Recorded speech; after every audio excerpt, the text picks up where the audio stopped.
Hello and welcome to Mel Make Stuff. My name is Melissa and this is episode number 9. I have both knitting and sewing to share with you today, so let's get right into it. As you might have noticed already, I am wearing my finished Bohus sweater, which is The Red Edge by Annalisa Mannheimer Lunn. This is the version out of the Poems of Color book, which was sort of a 1995 rework of the original Bohus patterns from the 30s through the 60s. The yarn that was suggested in the Poems of Color book has been discontinued, so I talked a little bit about this a couple episodes ago, but I subbed everything out for Jamieson's Shetland Spindrift. I used a color conversion chart that I will link below. The one thing that I will say about these color conversions is that there is one that is very dissimilar from the original color that was used in the pattern, and it is this color. This light green right in here, that's almost like a mint green, this color. In the original version is like a bright spring green. I actually prefer this color, so I was not upset that this is what showed up in the mail, but just in case you're going for like the exact look of the original Bohus, that color you're going to need to find a different replacement for. Last week I talked at length about how I was editing the sleeves on this version because of the drop shoulder and like the weird armhole shape that I couldn't quite reconcile in my mind. And last week I had shown a rework of the sleeve that I did using the instructions from Elizabeth Doherty's Top Down book, and I changed the sleeves again. As I was editing the last episode, I actually noticed that the way that the fabric appeared was sort of inconsistent with the way the fabric of the other regular stockinette parts of this sweater looked. And I was like, what is going on with that? So I went and looked at my needle size, and I just inexplicably was using like a needle size that had nothing to do with any of the other needles that I had used in this project. It was like a size or two bigger. And it's like, what was I doing? So after I ripped that out, I started thinking like maybe that depth of the armhole, I was worried that for the set-in sleeve sort of rework that I was doing, that the armhole depth was going to be too low and it was going to hamper my mobility. And I started thinking more and more about that and realized that it was probably something that was going to bother me. So then I went back to square one as far as the arms on this thing. So you may remember from the previous episodes that I was sort of perplexed about the shaping of this sweater because it is very clearly a drop shoulder shape, but the shape of the underarm is more like a set-in sleeve. So it's basically straight from the shoulder down, and then there's like a little bit of a curve at the underarm.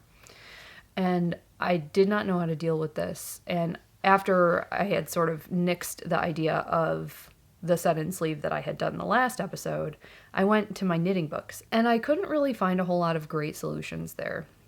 The first thing I tried was using the same amount of stitches that I had picked up for that set-in sleeve, which was about 1 stitch every 2 rows. I just ripped back to those picked up stitches and decided to use those again so I wouldn't have to pick up the stitches. And I first tried doing a gusset. So I picked up all the stitches, and I was still knitting flat at this point. And at the underarm, I had sort of done some decreases to really quickly decrease out extra fabric here. And so I had gotten to that point, I pinned it together, and then I put it on, and the sleeve was too tight. I was just like, oh my god. So those picked up stitches that I was working with was, I think, 92 stitches.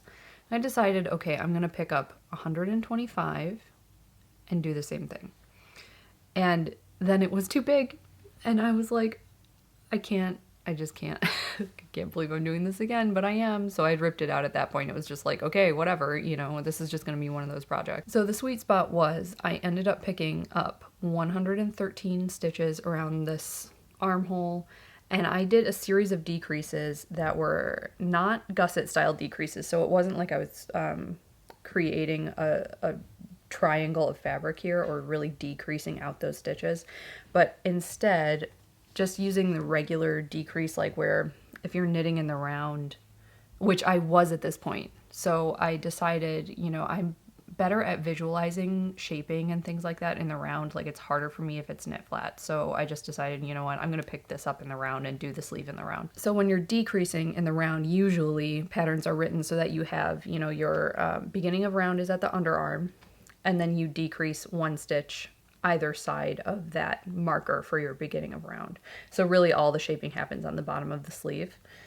And so what I ended up doing, and I'll put in some footage here that I took, but I decreased more quickly out of the underarm, and then I sort of slowed the rate of decrease as I started getting into the length of the arm. And I think that I'm happy with this. I'm really mostly happy that it's done. The sleeves, I was going for bracelet length, and now these are not blocked. So I just finished this a couple days ago, and we are in the period of weather in New England where it's just raining and cold. So I didn't want to block it because I had no idea when it was going to be dry, and I knew I wanted to record and be able to show you this. So the sleeves are not blocked, and I did steam block them a little bit. So I put them on my ironing board, and I took a wet towel that was like, not dripping wet, but you know, I wet like a hand towel and wrung the water out. And then I put that on top of the sleeve and ironed on top of that. It just really made the sleeves look a little bit better because almost these entire sleeves are made with frogged yarn, like ramen noodle yarn. So I expect will lengthen a little bit when I block them, and that is okay. Like I am not expecting this yarn to really grow very much at all. That is what I have found to be one of the qualities of this type of yarn. Really traditional colorwork yarn tends to not grow too much. It more just fluffs up and creates like a very cohesive fabric. So I think that the eventual length of the sleeves will be perfect. Right now they're like just a tad short, but I'm okay with it. It's mostly because I wear this stupid activity tracker and the sleeve gets all bunched up on it and then I get annoyed. So other than the great sleeve debacle of 2021, I really enjoyed working on this sweater. I would definitely make a pattern out of this book again, with the caveat that I would definitely give the sleeve writing some side eye before starting. So I ended up picking up 113 stitches, I think I said, for each sleeve, and the way that the sleeve is drafted in the book, you would have been ending up with about 140 stitches to fit into the same depth of armhole. And that just seems like a lot. Like, I don't know how you would really do that in a way that looked organic. So I think that I am happy with the eventual choice that I ended up making, and I am really happy with this finished garment. One thing to note about this is that there are so many different colors used, and I like the variety of that. I think it really adds a lot to have so many different colors throughout this whole garment, but you end up with a ton of leftover yarn if you are actually buying yarn for this project. This is all of my leftovers, and that's fine for me because colorwork is one of the main things that I do, and I know that I will use those again. But if colorwork isn't your main thing and you end up with all of these leftovers, it's sort of like, well, okay. Like, there were a couple of colors in here that only got used once. Like, I really only used a couple of yards of them, and I don't know how necessary that was. That said, having leftovers of especially such a versatile colorwork yarn like this, if you are trying to sort of build your colorwork library of yarns in your stash, this is definitely a way to do it. I do think that this is one that would lend itself well to using scraps if you have scraps and are not super picky about the colors being exactly the same as in the original. Like, if you wanted to play with, you know, if you have a couple of reds and a couple of greens and a couple of blues, you could easily do this chart with just a couple of yards of each color. Really, the colors that used the most yarn were, other than the main color, the red, of course, and then these two colors, what ended up being mint green, and then this sort of brownish color you use a couple times. You use that down here at the bottom. So those three are really the ones that you would need a little bit more of. And then, but every other one, like all of these, I think this red here, I only used this one time, it felt a little bit wasteful, but all of these other ones, you really only need scraps to do, and you could easily switch them out. So that is my finished Bohus sweater. My next work in progress that I want to talk to you about this week is my Sunset Rock cardigan that I'm making for my mother-in-law for Christmas. This pattern is by Versaci, and last week I had talked a little bit about how I struggled a little bit to choose a size because this is one of those patterns that's meant to fit in a very oversized way. I, for whatever reason, often fall between sizes, so I'm not really getting the exact amount of ease that is shown modeled in the pattern. And I know, like, this is probably everybody, right? The majority of people are probably in this situation. I could either choose to have, I think it was like 8 inches of positive ease or 14. and I went with the closer to 14 inches of positive ease. As I was having this drama of the sleeves on this sweater, I could see that the sleeve holes on this cardigan were also going to be too big, and I was just like, oh my god. So let me show you what I did. For this project, I am using some Malabrigo Arroyo, which is a sport weight yarn. This is the colorway Azules, and it looks like it's going to take me most of 5 skeins. I find Malabrigo to be relatively budget friendly in terms of if you're looking for a hand-dyed yarn look. They do mass produce this. I don't know exactly how their factory is set up, but they must be doing this in a very still hands-on way to produce yarns that have this much variation. So just a tip if you are sort of looking for a more budget-friendly variegated yarn. So when I tried the cardigan on for the last episode, I noticed that the armholes were a little low. And as I was talking on the podcast, I was like pinching them up. Like it was clearly some part of my mind was already like, oh, this is going to be a problem. And so I was so over trying to figure out underarm shaping for a too big sort of curved armhole. Like the armhole had a similar shape to this one. And I was like, you know what? I'm just going to sew that up so that the armhole is a little bit more like a traditional drop sleeve, drop shoulder, and then I'm just going to knit a straight sleeve off of it. So that is what I did. Here is what it looks like straight on. Here you have the shoulder, which is shaped with a sloped bind off, so it has it falls nicely over the shoulder, and then here's my sleeve. So the original armhole came down to here, so it was a good 1.5 inches at least longer than it is now, and also it sort of curved out like this. And I just sewed it up. So what this ended up doing is creating a pleat sort of right underneath the arm. And I honestly don't hate the way it looks. I don't think anybody is going to notice. And my mother-in-law is not going to notice. And so this is how much I seamed it up. And then I just picked up 3 out of 4 stitches around for this sleeve. I didn't follow any directions. I didn't stress about it. I was just like, okay, 3 out of 4 stitches. Whatever I end up with is going to be my stitch count, and I'm going to knit straight, and then I'll figure out the cuff later. The inside of this looks like the dog's breakfast, but it doesn't help that I was also, when I was alternating skeins, I had cut some colors along here, so here is where I sewed this up. So I just used mattress stitch from the right side and sewed up basically the underarm curve plus a little bit more. And I just eyeballed it, honestly. I was like, this looks like it'll fit an arm. Sure. Sewed it up. And I did a couple of like whip stitches at the top to really reinforce where I was creating the new underarm. And then that's it. So the other thing about doing this modification is that the sleeves were originally meant to be knitted from the bottom up and flat. So then you would seam the sleeve and set it into the armhole. And so I was knitting this in the round from the top down. So for the cuff, the pattern of this rib here is charted in the pattern. So when you are converting something from flat to in the round, you can, if you're working from the chart, you can usually just continue to work from the chart and just continue to read each row right to left. You don't, if you're working flat, you would read the wrong side rows in the opposite direction. I hope that makes sense. But so I just ended up doing this pattern in the round. It's a 2-row repeat, so it is really easy to see that you're doing the right thing right away. It's not like it takes a while to develop. To try to match the cast on at the bottom of the sweater, I actually bound off all of these stitches purlwise. And I found this rib to be really stretchy, so initially, like I always try to bind off in a loose fashion, just because I don't like things to pull in at the bind off edge.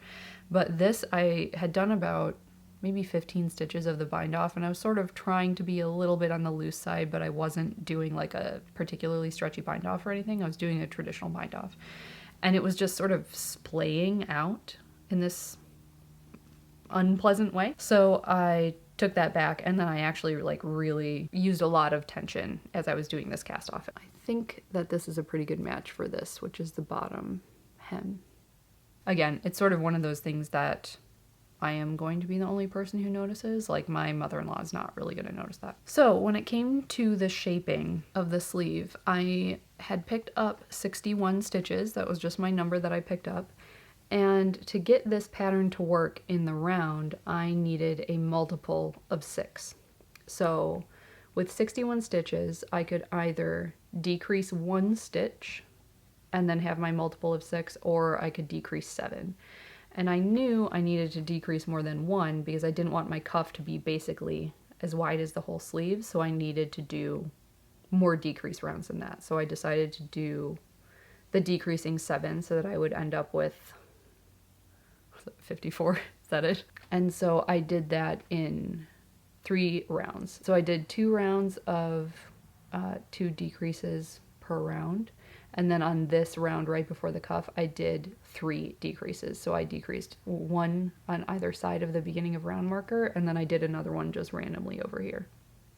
So that gave me the stitch count that I needed to get this cuff to work in the round, and that is the story with that. The other thing, you might have noticed that I did this on the Bohus as well, but so these little stitch markers, I always use these to mark my decreases. And if I'm doing something like, if the rate of decrease in the middle of the sleeve changes, I will change the color of the stitch marker. So, you know, these 2 are silver because I was just doing 2 decreases per round, and then this one I put this gold one here so that I knew I needed to do something different there on the second sleeve, and it would just sort of like jog my memory a little bit. When I'm doing the second sleeve, I don't have to look at a pattern or like write anything down. I just move the stitch markers over to keep track of where I'm at. So here you can see how the sleeve ended up fitting. This is, again, not blocked, and so I imagine it will grow just a little bit, and I was a little bit apprehensive about the sleeve length because I have short arms and I didn't really want to, you know, because I'm making this for somebody else, if I make them to fit me, they're probably going to be too short on somebody else. And my mother-in-law probably also has short arms. Like, I just can't really visualize at this moment what her proportions are. But because this isn't blocked yet, I think I will be able to stretch it out just a little bit if needed. And then if this length is fine, I'll just stretch it this way when I'm blocking it, and then it won't grow as much lengthwise. Probably still grow a little bit, but not too much. So you can see it's a relatively fitted sleeve. Like, this isn't straining to get around my arm at all, but it is close fitting. And I really like that silhouette with the like extremely oversized nature of the rest of the sweater. It really is like a boxy, Locatelli boxy shape. With the way I did it, this isn't necessarily how this pattern would turn out if you were knitting it to pattern. So that's just something to keep in mind. Like, because I really did choose the most oversized size for my bust, that's how I ended up with this silhouette. So yeah. The last knitting whip that I'm going to show you today is the Recoleta cardigan by Locatelli. And I mainly want to show this to you today to show you how I keep track of charts, because I was watching the And Sew On podcast with Lisa. It's a beautiful podcast. She does sewing and knitting, and I love her projects, and I love the way she talks about things. So she is getting ready to start on, I think she said it was a test knit for Sari Nordland that has a bunch of different cable patterns, and she was wondering about ways to keep track of multiple cable patterns when you're working on a garment or like a bigger project that has multiple panels going on at a time. The Recoleta has 2 different cable charts. It doesn't seem like it should be that hard to keep track of that, but when the cable charts are sort of not happening at the same time, it can be a little bit confusing when you're switching between pages in your pattern and you're also trying to keep track of where you're at. For this one, I'm using Cascade 220 in the Mallard colorway. And so I'm really not much further than I was. I finished the decreases on this, but this looks basically the same as I showed it to you last week. So nothing really new to see here. But so this pattern, as far as cable charts, has the collar chart, and it also has the back chart. So at the top of the back, when you're doing these raglan increases, there's a separate chart that will show you all these increases. And then once you get here to the back and you're just knitting straight, there is just a back chart. So you're only ever really dealing with 2. But I thought it might be helpful to show you how I keep track of my cable charts. I have a notebook. It's just like, you know, a whatever notebook. You can use anything that you have. You really just need a piece of paper for this. So I will mark down the rows for each chart, and then I have a checkbox for when I check it off.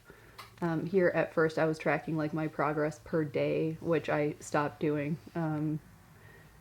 I don't find that to be particularly motivating, but sometimes I get in the mood for it. So that's how I track my cable charts. And you can see over here, like once the decrease, like I needed to start decreasing and I wanted to keep track of my decreases as well for the side shaping, I just add another column. Then I know, every 6th row or whatever it is that I need to do my decrease, and then all I'm doing is coming to this chart and looking, okay, here's what row I'm at in my collar, here's what row I'm at in my back, do I need to do a decrease, and then I check it off as I go.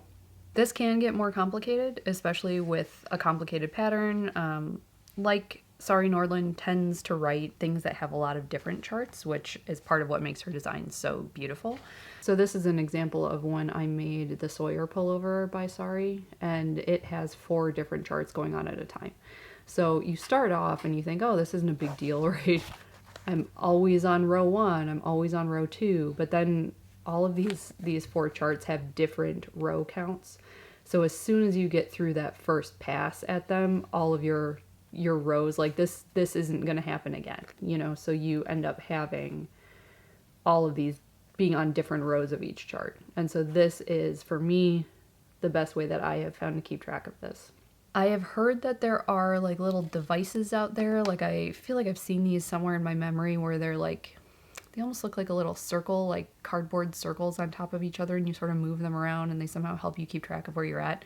I've never used that. I always just use a piece of paper or my notebook and do it that way. So that's the Recoleta. I am pretty much just plugging away on that, so I am sort of trying to focus a little bit so that I can get some of these things done. I had this grand plan of like trying to clear my needles before the end of the year, and that's just not happening, especially since I had started the Recoleta and then decided I was going to give a different sweater to my mother-in-law, so now I have 2 sweaters going when it should have been 1. And so the ones that I have in progress right now are the Sunset Rock, which I'm about to finish the 2nd sleeve, and then that will be done. Then I'm going to focus on the Recoleta, and then after that I think I'll focus on the Oak cardigan, which has gotten 0 progress since I showed it to you the last time. That was one by Marie Wallen, and I'm sort of saving that one for last because I'm really looking forward to it, so I'm going to be motivated to finish what I've got going on. I also have another shawl that I had started many months ago, and it is the Saint Laurent shawl by Espace Tricot, and that one, I don't know, there's no way I'll finish it before the end of the year, like 0 way. It would have to be the only project that I was working on, but I might pull it out for an upcoming trip I'm going on. So I'll tell you more about that in a second, but let's get to the sewing. I mentioned last time that I was going to a sewing class for the ginger jeans up in New Hampshire at a store called Pintuck and Pearl. It ended up being a really nice experience. The class was taught by Lauren Taylor, who has had the Ladybird blog for many years, and she also, I think, now works as a professional tailor. I think that was what she said. So the whole class was run in just a really nice way. So they had sent us our fabric and notions and all of that sort of stuff beforehand so that we could wash the fabric and prep it for the class. And so we showed up. I was one of, I think, only maybe 2 or 3 people who brought their own machine. Everybody else worked on classroom machines, which were all Berninas. The shop is a Bernina dealer, so that was nice. Like, they had nice machines to work on. There were 9 people in the class, so there was like a wide range of experience with garment sewing. There were some people who I think had not sewn a garment before, and jeans were like their first garment attempt, and like that's pretty hardcore. Like, I really respect that. And then there were a couple of us who had been sewing our own clothes for years, so there was really like a very wide range of experience with this type of thing. And there was also a good range of body sizes. The ginger jeans, I think, only go up to like a size 20. So the other pattern that you could have used for the class was the Ames pattern by Cashmerette, which goes to a more expanded size range. So the class was a 3-day event, and the first day was a little bit shorter. So we showed up, I think we started at 2 and went until 6 p.m. the first day, and during that day we just cut our pattern out. The thing that I thought was really nice about taking this class is that she had every single size of the ginger jeans sewn up so that you could try them on and at least get to whatever your starting size should be. We had like a big try-on party at the beginning of class, which was fun. Then she looked at each one of us, like we each had our time with her, and she would pinch out, a little bit in the waistband, or like advise that you grade out here or there when you're cutting out your pattern. That was really valuable for me because I think that when it comes to like a tight fitting garment like this, tend to underfit. And so then I end up usually with the waist being too big. And really I should be altering that more, just the way my body fits into the size range. Like the waist will often be too big. With my proportions, I actually often end up having to fit my legs, like my thighs are like the outside of the norm sort of part of my lower body, and so what will fit my legs will often not fit anywhere else. So I found the size that was going to work as a starting point, and then she ended up pinching out about 2 inches from the back waistband. So the way that would have worked out in the actual measurements for the pattern is that I would have had to grade down like 2 sizes for the waistband. So from that, knowing that I had to get this smaller waistband to fit onto like this bigger body of the pant, she had described to me how to alter my yoke pattern piece, so that little piece that goes below your waistband and above your back pockets, so that there would be more of a gradual slope there and not have any weird points sticking out. And that, I think, has been my main problem with fitting these pants in the past. So I haven't been fitting the waist tightly enough, and I also haven't been using stretchy enough fabric. So this fabric for these pants is extremely stretchy. This is, I found out a little bit more about it. It's the Robert Kaufman Super Stretch. It's like a pretty lightweight, I think it's around 9-ounce denim, and it is so stretchy. It's probably got like 25% stretch, I think. For mine, I used a teal top stitching thread that I actually brought with me from home. This is the Gutermann Mara 70. It's like slightly lighter weight thread than what you would buy that's marketed as top stitching thread. But this stuff comes in a ton of colors, and it also will go a little bit easier through your machine. So I took that with me. And then this yellow here is the color that actually came with the class kit. I also used this hilarious label, which is by Kylie and the Machine. And the thing that I liked most about the class was that Lauren, having worked in the industry for so long, really knows the differences between ready-to-wear and home sewing construction. And she gave just a lot of really good tips that I wouldn't have thought of. Like, that was really the valuable thing about taking this class. Like, I didn't realize... And of course, if I had thought about this, I could have reasoned that this makes sense, but in ready-to-wear, they don't clip something like this curve here. In home sewing instructions, when you're sewing this on the inside, it says, you know, sew your seam and then clip your curve so that you can turn the right sides out easier and the fabric isn't straining along this curve. But they don't do that in ready-to-wear, and that makes a lot of sense because it takes a lot of time. They just grade the seam in half or maybe even a little bit more. Then they understitch, turn it, and top stitch. And just picking up those little tips like that, I think are really going to improve my sewing going forward. The other thing that I thought was cool was I learned how to do a manual buttonhole for the front button. So these are zip fly.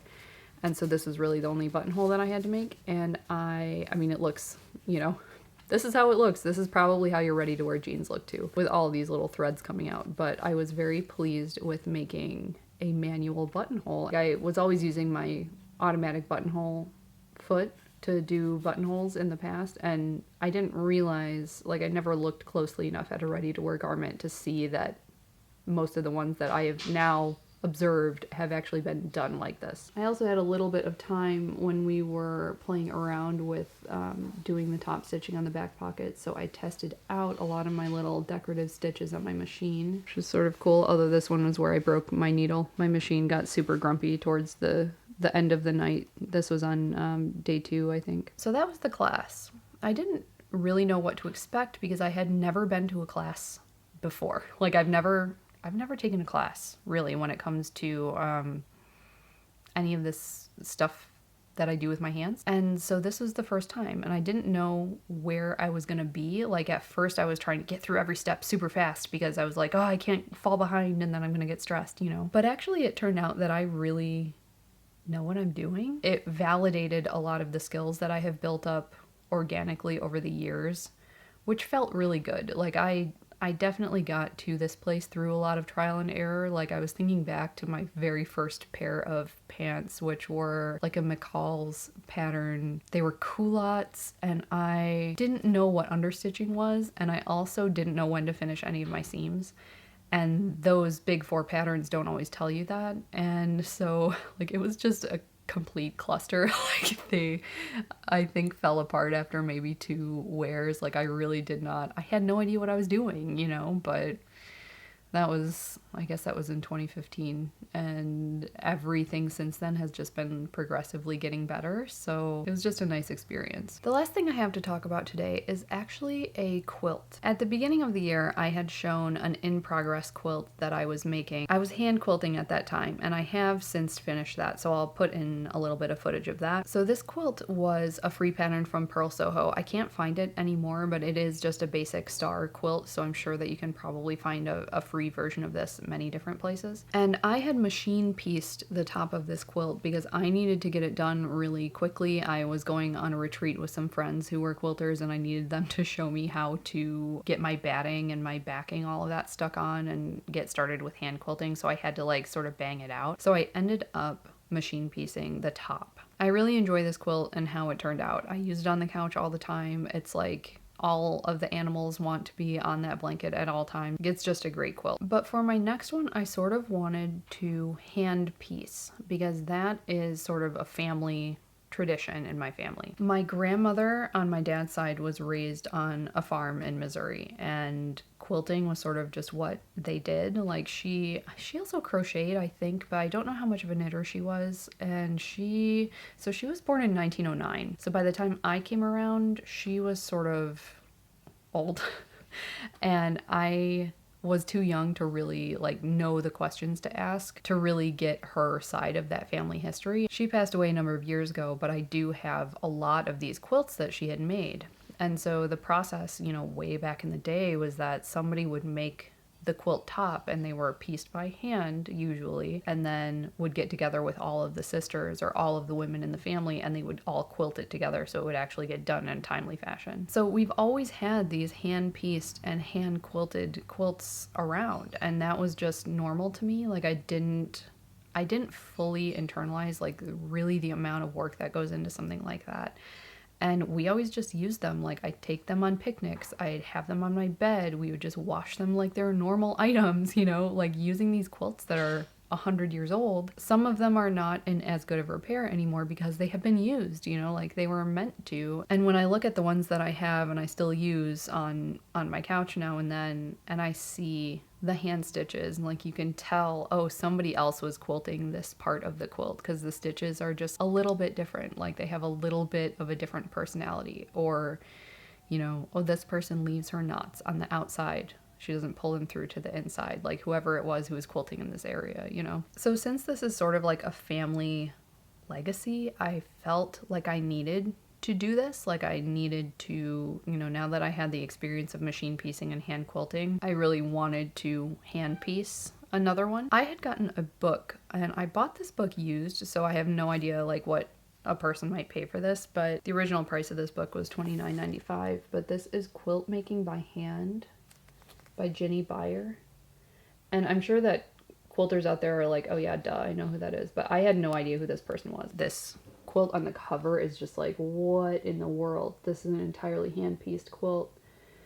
And I saw that and I was like, well, this person knows what she's doing, so I'm going to try to learn whatever I can. This book has a lot of explicit instruction about how to do things, and I really appreciate that. For example, she shows you exactly how to hold like what your fingers and what your needle and what your thimble is doing without a piece of fabric in the middle. Like this is basically the position of your hand, the positions of your hand when you're sewing your first seam, and just I mean, she really goes into detail and lots of text to explain as well. Like she talks in the first person a lot, which I like. She tells you how she does things, but it doesn't necessarily come across as this is the only right way to do things. With quilting, I have experienced a lot of people who have very strong opinions about the right way to do things, and they tell me whether I want to know or not. So I really appreciate that the way this book is written is like, here's how I do it, but if what you're doing is working for you, then just keep doing that. So I'm sort of just doing my own thing at this point with the help of Jinny, Beyer. So in addition to being instructional, this book also has a number of patterns and templates for the patterns. So the one that I have chosen to make is called Boxed Blocks. Here it is.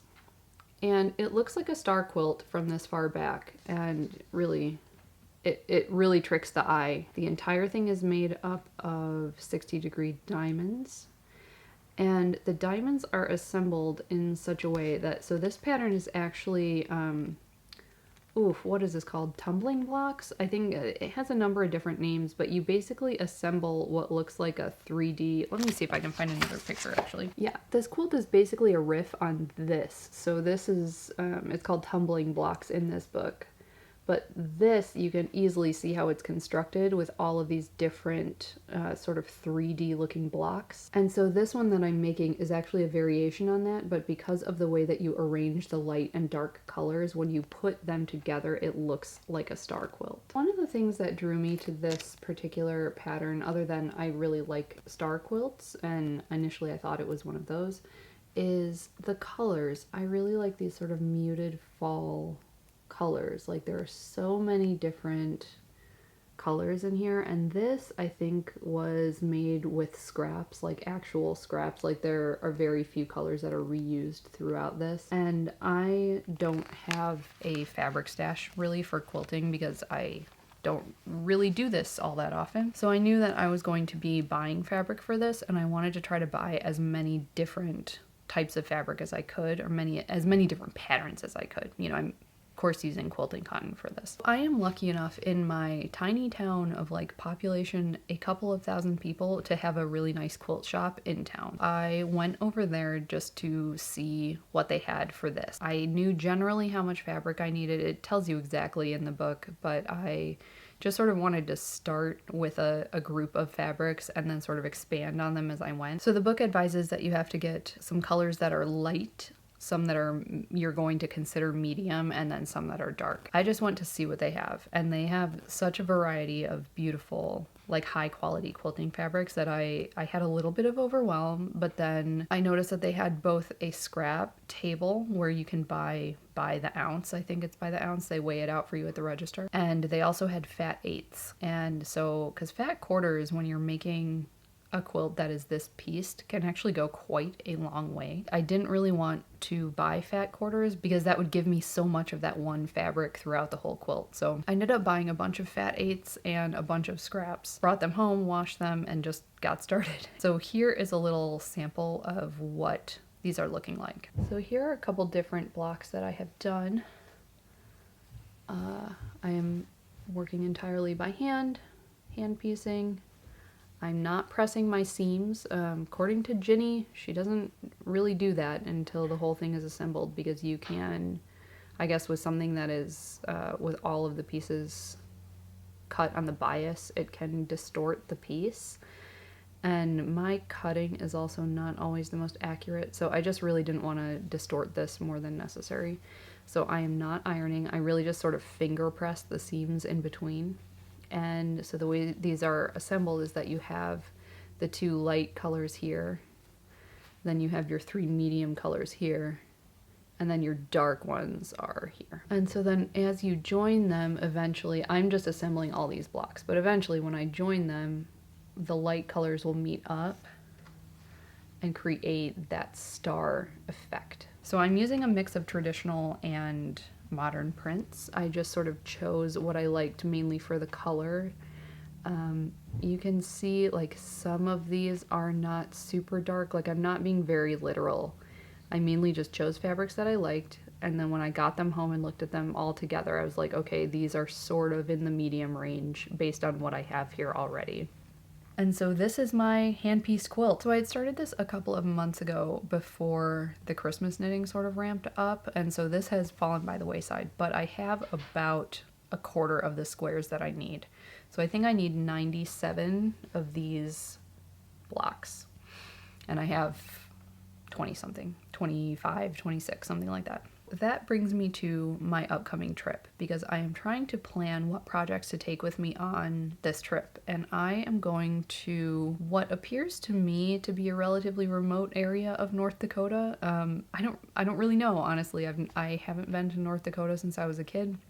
I'm not familiar with this particular area, but I am going to a wool classing school that is happening in Hettinger, North Dakota, and it is the weekend before Thanksgiving. I'm going to be out there for 5 days. I'm going to this course because I am sort of taking steps to move myself towards being able to work in the wool industry in a more official capacity. I also just like learning stuff. So I am going to this class. It is pretty epic getting there from here. I have to drive some ways to the airport. I'm going to be on 2 different planes, and then I have to do a 2-hour drive on the other end to get where I'm actually going in North Dakota. So I want to travel light during this time because one of these planes is sort of going to be a puddle jumper type of plane, and I want to have my stuff with me. So I am really trying to decide what projects to bring that aren't going to take up a lot of space. All of my knitting projects at the moment are in states where they are like almost finished or too unwieldy to really be hauling around. I am planning to take a number of my little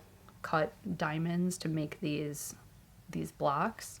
So I'm going to cut up a bunch of those, but I don't want to go without a knitting project, and I'm trying to decide whether to take my Saint Laurent shawl, which is at this point just like the one skein plus the shawl, which is still sort of honestly in the beginning stages, or I might start like a pair of socks or something, but we'll see. So that is what I have for you this week. I will report back on this wool classing school and on this trip because I think it's going to be pretty interesting. Thank you so much for watching. If you have any questions about anything that I talked about today, please do put them in a comment below because I do read all of the comments, and if anybody has questions, I'll respond. So please do that. I hope everyone has a wonderful and safe Thanksgiving if you are doing that here in the States, and I will see you next time. Bye.